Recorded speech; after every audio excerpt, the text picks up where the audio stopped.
All right, so welcome everyone to our deep dive today. Yeah, we're going to be taking a look at, well, snapshot really, of the global economy, and geopolitics, specifically like as of January 14th, 2025.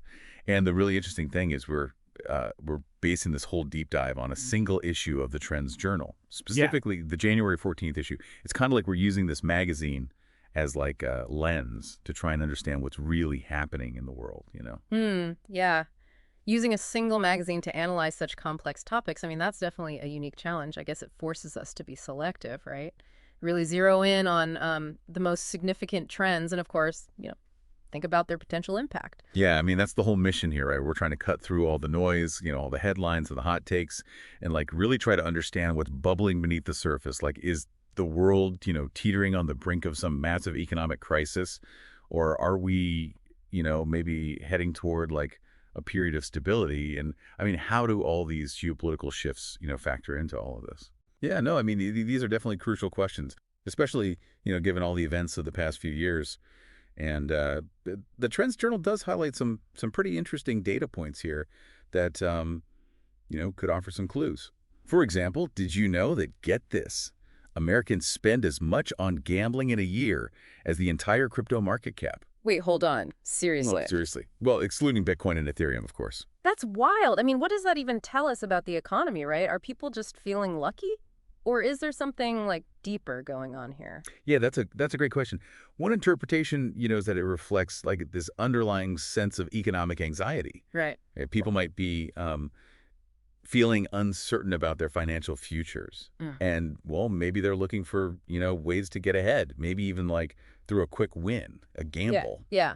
That makes sense. So it's not just about feeling lucky, it's more like a symptom of a deeper unease. Exactly. And this whole idea of like a shaky foundation under the economy, Yeah. it's further emphasized when you look at some of the other trends the magazine highlights. Like we're seeing record numbers of corporate bankruptcies, Right. right? And store closures. Right. Right. It seems like, things aren't as rosy as they might appear on the surface. Okay, so maybe things aren't as stable as some folks might think. And speaking of instability, what's the deal with the stock market? I mean, the Trends Journal mentioned some pretty contrasting trends there, right? Right, yeah. The stock market's painting a very, very mixed picture right now. On one hand, you've got, the Dow Jones and the Yeah. S&P 500.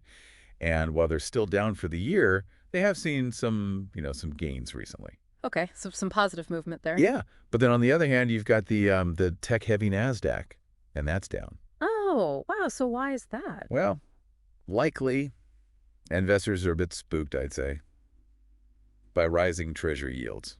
Okay, hold on. Treasury yields, remind me again what those are and why they have investors so worried. Sure, yeah. Treasury yields are basically, it's the return you get for lending money to the U.S. government by buying, treasury bonds.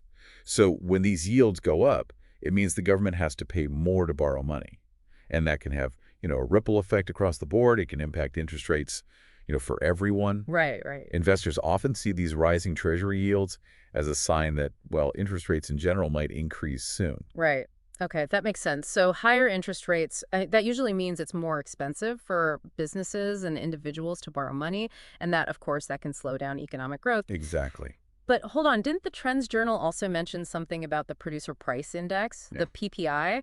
I think it said that might actually cause the Fed to, cut rates. What's going on there? Yeah, so the PPI, right, Mm-hmm. that measures the average change in prices that producers receive for their, goods and services.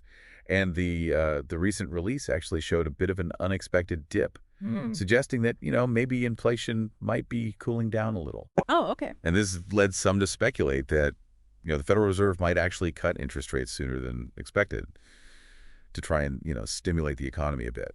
So wait a minute. Didn't the Trends Journal also highlight the strong December jobs report? I mean, wouldn't that encourage the Fed to actually keep rates high to try and combat inflation? You're absolutely right. Yeah. I mean, that's the thing. It's this tension, between these conflicting signals that makes the current economic situation so fascinating. Yeah, it's a real puzzle. Right. Like, is a rate cut really on the table, or are we actually heading for, more economic uncertainty? It's Really tough to say for sure. Okay, so things are a bit messy here in the U.S. What about the rest of the world? What's happening in the Eurozone? I think the Trends Journal mentioned some worrying signs coming from that part of the world. Yeah, the Eurozone is definitely showing some mixed signals too. So their services sector is showing growth, which is good, Okay. but their manufacturing sector is actually declining. In Germany, Germany's a major economic powerhouse in the Eurozone, Right. and they're facing some challenges, weak new orders, and their retail sales are actually shrinking. So are we talking about a potential recession in the Eurozone? I mean, how bad could it get? It's definitely a possibility, yeah, especially with all the uncertainty around energy prices, Right, of course. which are, I mean, they're still a major wild card. Yeah. And then, on top of that, you've got the potential for increased tariffs from the U.S. Hmm. under, the new Trump administration. Right. Trump, his return to the presidency seems to be shaking things up, on the geopolitical stage as well as the economic one. Oh, yeah, I definitely. mean, the Trends Journal focuses on, some of his more, let's say, ambitious goals, like Mhm. wanting to control the Panama Canal and Greenland. He even hinted at, possibly annexing Canada. Yeah, those are some pretty bold pronouncements, to say the least. I mean, you could even say, a bit reckless. I mean, Denmark, a NATO Uh-uh. member, Well, they've already made it clear that Greenland is not for sale. yeah. And the administrator of the Panama Canal he's basically laughed off Trump's claims. So, okay, but how seriously should we take all of this? Is it just, Trump being Trump? Hmm. Or is there a real risk here of, international backlash Yeah. or even conflict? That's the million-dollar question. Yeah. I mean, Trump's unpredictability makes it, very difficult to gauge what he'll actually do. Right. And while some might dismiss this as, just bluster, Right. it would be, well, foolish to ignore the potential consequences if he actually decides to act on these ambitions. Right. Yeah, you never know with him. And speaking of, potentially explosive situations, the ongoing war in Israel, I mean, that's a major crisis that deserves our attention. And the Trends Journal reports that, there's this potential ceasefire between Israel and Hamas that's being negotiated, and the incoming Trump administration is, acting as a mediator. But is there any real hope for peace there? Well, the article, it paints a pretty grim picture, to be honest. It cites this shocking statistic. Over 46,000 Palestinians have been killed in Gaza. Mm-hmm. And there are reports suggesting that the actual number is significantly higher than that. Wow. It's a humanitarian catastrophe Yeah. unfolding right in front of us. The article really, it really drives home the dire situation there. Children are, I mean, they're literally freezing to death. Hospitals are running out of fuel, and hundreds of thousands of children haven't been able to go to school for over a year. It's heartbreaking. Yeah, it really is. And the risk of the conflict escalating, I mean, that's very real. The Trends Journal notes that Israel has, they've intensified their strikes in Lebanon. Oh, what? And that could easily, I mean, it could draw another country into this war.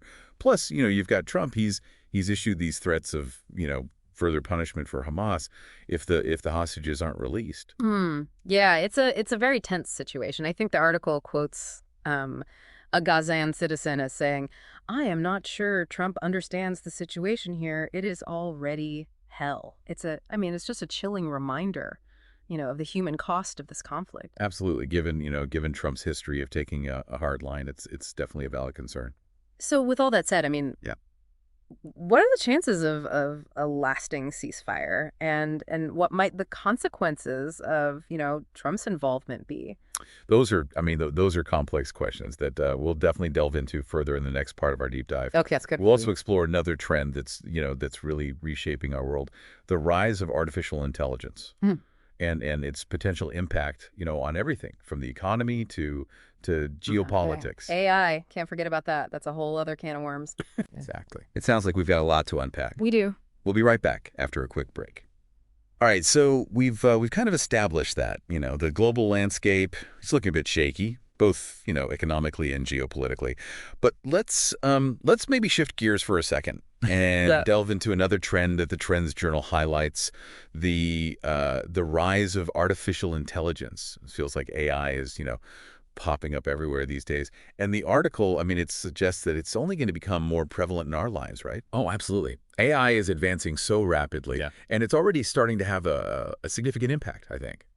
on, various sectors, from, healthcare and education to, manufacturing and finance. And I think what's so fascinating is how AI is like blurring the lines, Yeah. between like human capabilities and machine capabilities. It's almost like it's challenging our very definition of what it means to be human. Yeah. Yeah, no, I think that's what makes AI so intriguing and honestly a little unsettling. Like the article talks about, these humanoid robots being developed that can perform like complex tasks, even surgery and childcare.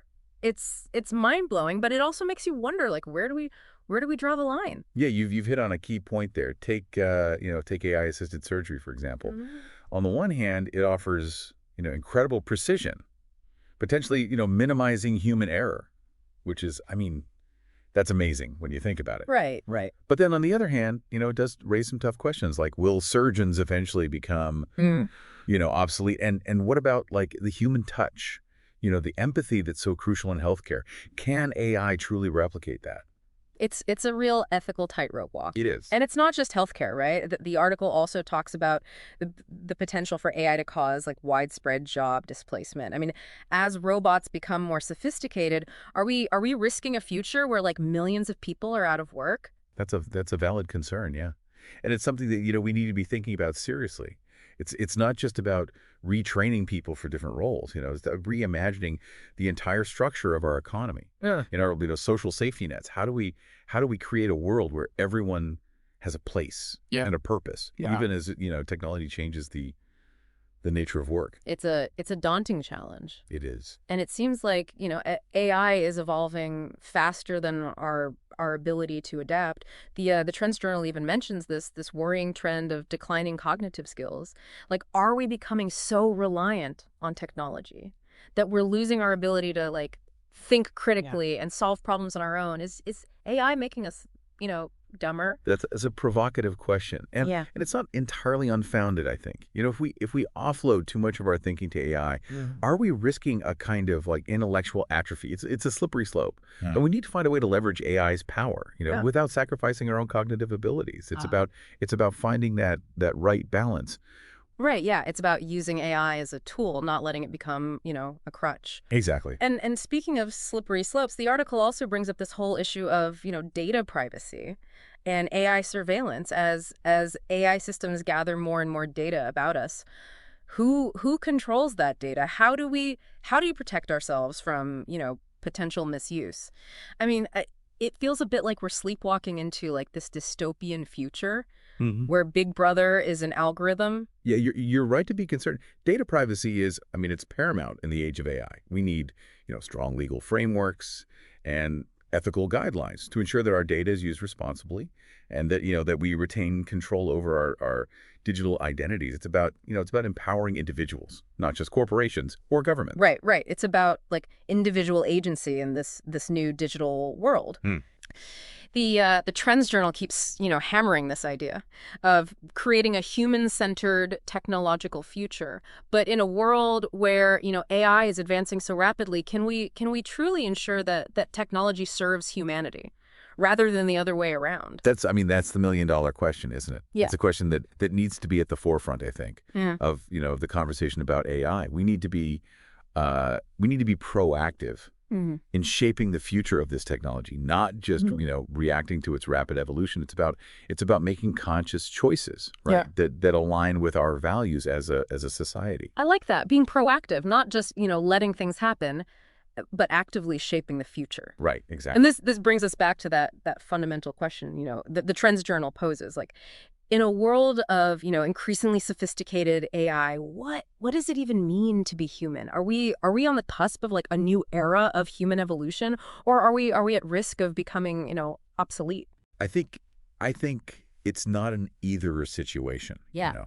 It's more like a boat hand. Hmm. AI has the potential to, enhance our capabilities Yeah. and unlock like incredible new possibilities. Right. But it also challenges us, right, to redefine our understanding of what it means to be human. It's a time of both great opportunity and great responsibility. I love that. Both hand. It's not about, fearing the future. Mm. or blindly embracing it, but about, actively shaping it. Precisely. The choices we make today, I mean, they'll have a ripple effect, right? Huh. Shaping the future for generations to come. We can't afford to be, passive bystanders in this technological revolution. We need to be active participants, Yeah. guiding AI's development in a direction that benefits all of humanity. Okay, that all makes sense. But I mean, how do we do that? How do Yeah. we ensure that AI serves us, not the other way around? Well, I think it starts with education, Yeah. fostering critical thinking Mm. and media literacy skills. In a world that's, completely saturated with information, it's more important than ever to be able to like discern fact from fiction, Mm. to evaluate information with a discerning eye, Yeah. and to think for ourselves. We need to be able to, ask the right questions, to challenge assumptions, Mhm. and to consider different perspectives. Right, to not just accept everything at face value. And Exactly. and that's something we can all do, right? Regardless of, our background or expertise. It's about being like engaged citizens, being informed and participating in the conversation about the future we want to create. It's not just about AI, It's about everything, the economy, politics, the environment. It's all connected. You're absolutely right. It's about seeing that bigger picture, understanding how, all these different trends are interconnected, and recognizing that our actions have consequences, right? Mhm. It's about taking responsibility for the future, both individually and collectively. Right. Yeah, it's about realizing that we're all in this together. Exactly. Speaking of, the bigger picture, let's maybe shift our focus back to the economic trends we were discussing earlier. It seems like we're in a bit of a paradox, right? Like you've got soaring corporate profits, Yeah. but alongside like record bankruptcies, a booming stock market Yeah. amidst fears of a recession. It's enough to make anyone's head spin. It is a time of great volatility and uncertainty, no doubt. The traditional economic indicators, I mean, they seem to be sending these mixed signals, and the political landscape, with Trump's return, that's just adding another layer of complexity. It's like we're trying to navigate uncharted waters Yeah. without a compass. So let's try to make sense of this, right? The Trends Journal points to this concerning trend of rising corporate bankruptcies, despite like strong corporate profits overall. It's like certain sectors are thriving, while others are barely hanging on. What's going on there? Well, it's a sign, I think, of an economy in transition. A shift away from traditional industries Mm. towards these technology-driven sectors, and as with any transition, there will be winners and losers. The companies that can adapt and innovate, they'll thrive, while those that cling to the old ways, they'll likely struggle. And I think this disparity, it's reflected in the contrasting trends of corporate profits and, Yeah. and bankruptcies. Yeah. It's almost like a microcosm of what's happening in society as a whole, with AI and automation. Right. Yeah. So it's not just about, individual companies succeeding or failing. It's about like these larger forces reshaping the entire economic landscape. The article also mentions this worrying increase in store closures. Right. It feels like the retail apocalypse is like still unfolding, even as, online shopping continues to boom. Yeah, the retail landscape is definitely undergoing a fundamental transformation. Right. The rise of, e-commerce, it's really disrupted traditional brick and mortar businesses, Right. forcing them to either, adapt or face extinction. Mhm. And this transformation has a ripple effect, right? Yeah. Impacting not just, individual businesses, Mhm. but also, entire communities that rely on those businesses for jobs and economic stability. It's a complex web of interconnected issues. It is, yeah. And yet, amidst all this economic uncertainty, the Trends Journal also highlights the soaring U.S. stock market. It's a bit of a head scratcher, right? Like a booming stock market alongside fears of a recession. How do we reconcile those two things?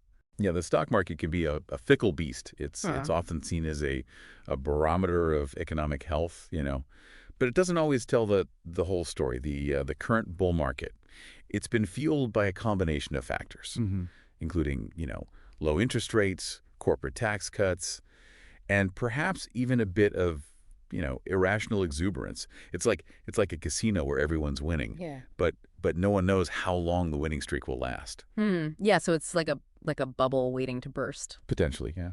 So are we on the verge of a market crash? And with the Fed, potentially cutting rates sooner than expected, could we see even more fuel added to this this stock market fire? It's certainly a possibility, Mm. but it's important to remember that the stock market is not the economy. Right. A booming stock market doesn't necessarily translate into, economic prosperity for everyone. Which brings us to another issue highlighted in the Trends Journal, right? The widening wealth gap.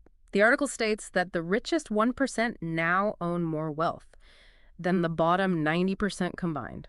That's a pretty startling statistic. It is, yeah. The gap between, the rich and the poor, that's a growing concern, not just in the U.S., but globally. Yeah. It's a trend that's been, exacerbated by globalization, Hmm. technological advancements, and government policies that, that often favor the wealthy. Right. It's like the game is rigged, and the Yeah. rules are constantly being rewritten to benefit those who are already ahead. Yeah, it's like the system is working against the majority of people. In a way, yeah. And as this gap widens, I mean, it creates all sorts of, social and economic problems, right? It fuels political polarization, Right. erodes social cohesion, and undermines faith in, democratic institutions. It's like we're creating a society of haves and have-nots, Yeah. and that's not sustainable in the long run. Yeah, the Trends Journal doesn't sugarcoat the situation. It predicts that the wealth gap will continue to widen in the years to come, unless we make some fundamental changes. That's a sobering thought. It is. But it's also a call to action, right? We need to find ways to create a more just and equitable society, one where, everyone has the opportunity to thrive, not just survive. I agree. It's about creating a system that supports everyone, not just those at the top. Right. Recognizing that a healthy society benefits everyone, not just a select few. So what are some of the solutions the article proposes? Is there any hope of turning this trend around? Well, the article suggests a range of potential solutions, like, progressive taxation policies, investments in education and job training, Yeah. stronger social safety nets. It's about creating a system that supports everyone, not just those at the top.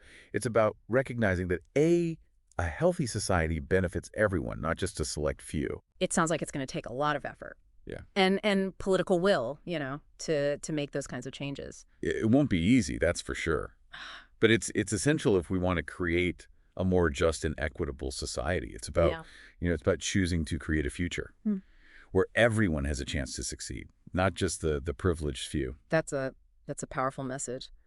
Speaking of, justice and equity, let's circle back to the humanitarian crisis in Gaza. We touched on this earlier, but it's worth, diving deeper into the complexities of this conflict and the role of the international community. Yeah, the situation in Gaza is truly heartbreaking. The Trends Journal describes it as a humanitarian catastrophe, Right. widespread displacement, food shortages, lack of access to medical care, and a staggering death toll. It's a situation that demands our attention and our compassion.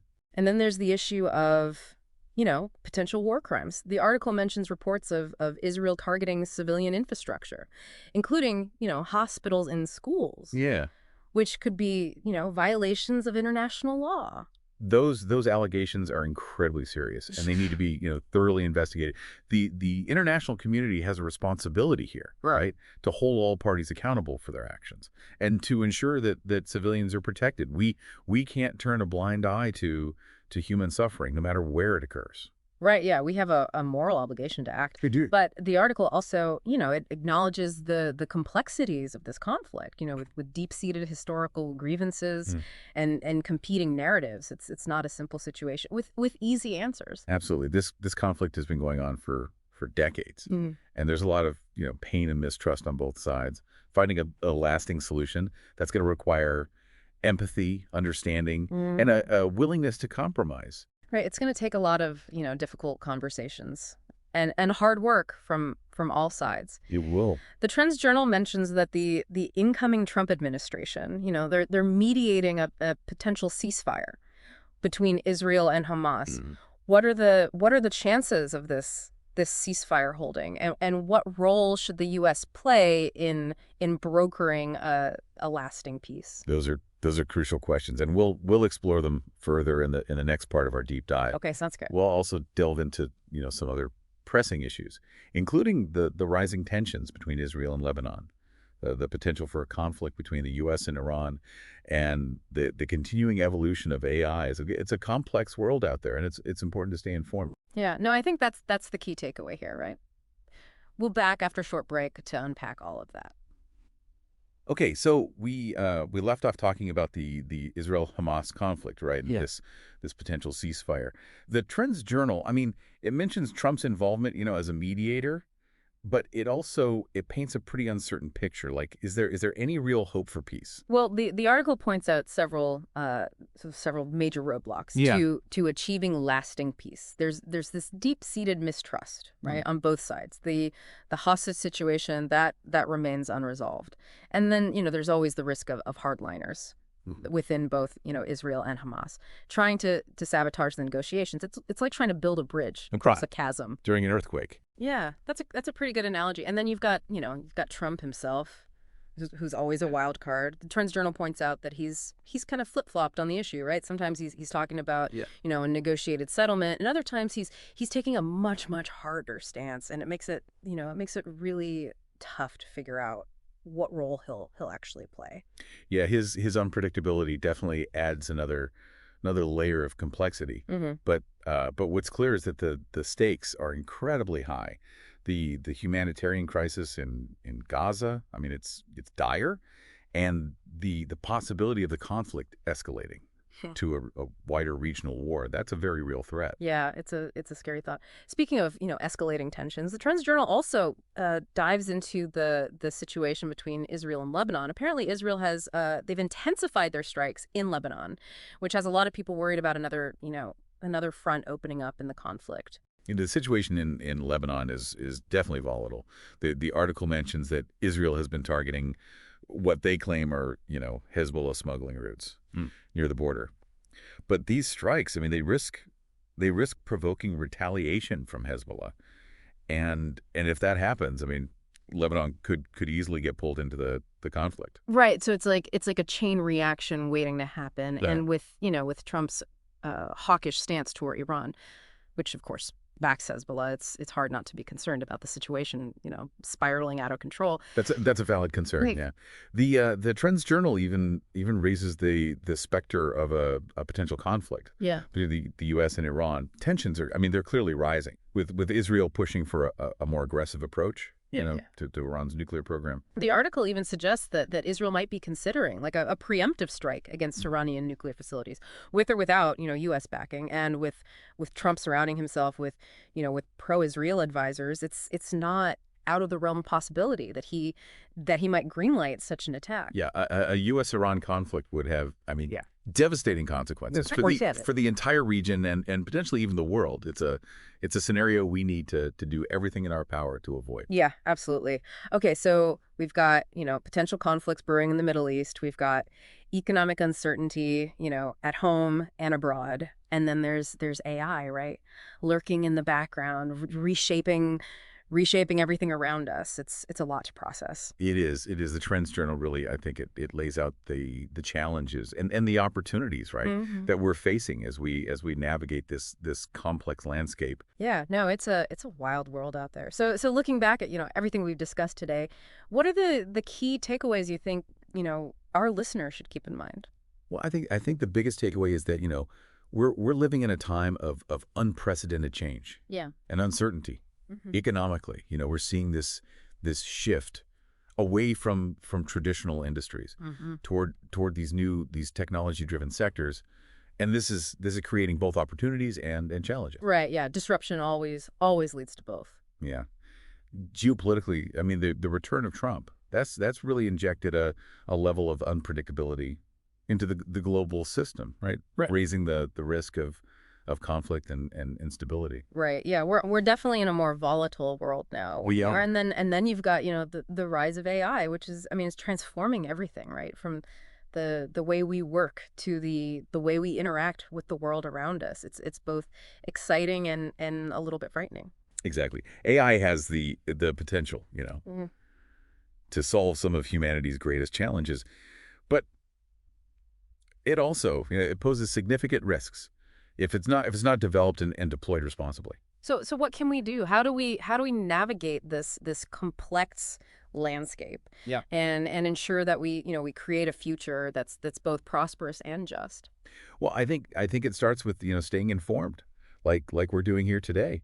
We need to be aware of the trends shaping our world, both the positive and the negative. We need to be, critical thinkers, questioning assumptions and challenging conventional wisdom, and we need to be, engaged citizens, Yeah. participating in the conversations that will shape our future. Right. Yeah, it's about taking ownership, No. Yeah. of the future we want to create. Absolutely. And maybe most importantly, right? We need to hold on to our humanity in a world that's becoming increasingly dominated by technology. It's more important than ever to nurture our empathy, our compassion, and our connection to each other. I completely agree. Ultimately, the future we create, it'll Oh, be a yeah. a reflection of the choices we make today. Let's make sure those choices are informed, Yeah. thoughtful, and compassionate.